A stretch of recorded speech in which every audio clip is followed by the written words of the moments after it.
An email automation happens when you write an email, have it set up in your software, and when something happens, it triggers an automated email. So unless you're going to be working with a real client or you start your own newsletter or whatever, which I don't recommend when you're brand new, to spend too much time on your building your own personal brand and own inbound newsletter and stuff. It's way too much stuff to figure out at once. The best way to learn automations is when you have your first client, because you'll actually have something to trigger your automations. You could create whatever you want. You could like go ahead, be my guest, practice in Kit, practice in Beehive, practice in Klaviyo if you're in e-commerce, and go play around with these things just to get a little familiar with like the interface.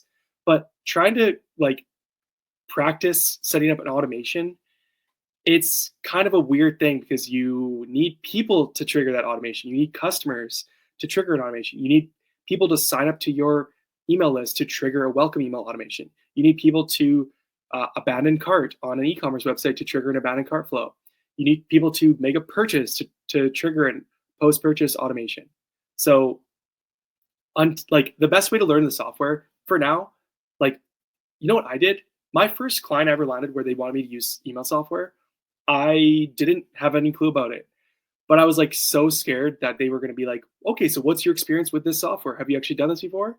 So what I did was I actually downloaded Klaviyo. I got the software, which is like the top e-commerce email software, and just so I could log in and play around with it and click some buttons, just so if a client asked me, have you ever used this tool? Do you have any experience with Klaviyo?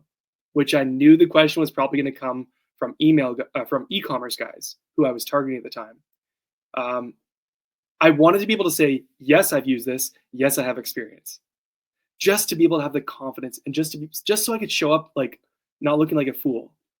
Now, did I have extensive experience? If they would have asked me how many clients have you worked with, how many hours have you spent on it, how many things have you built in it, I would be honest. I don't ever promote lying to a client. I think it's one of the worst ideas. I see copy gurus online before say like making jokes about lying to clients. That's the dumbest thing you could ever do. Do never do that. Don't lie to clients. Don't lie to somebody to try to land them as a client. Not a smart idea.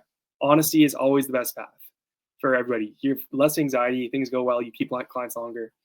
Everything's wonderful. So don't lie to clients. But go play around with the software a little bit if you want. But when it actually gets time to like really learning automations, just go get a client first. Go tell them, hey, yeah, I'll set up your automations for you and figure it out as you go. Because you're actually going to have like a real business and a real system and traffic that can help trigger those things.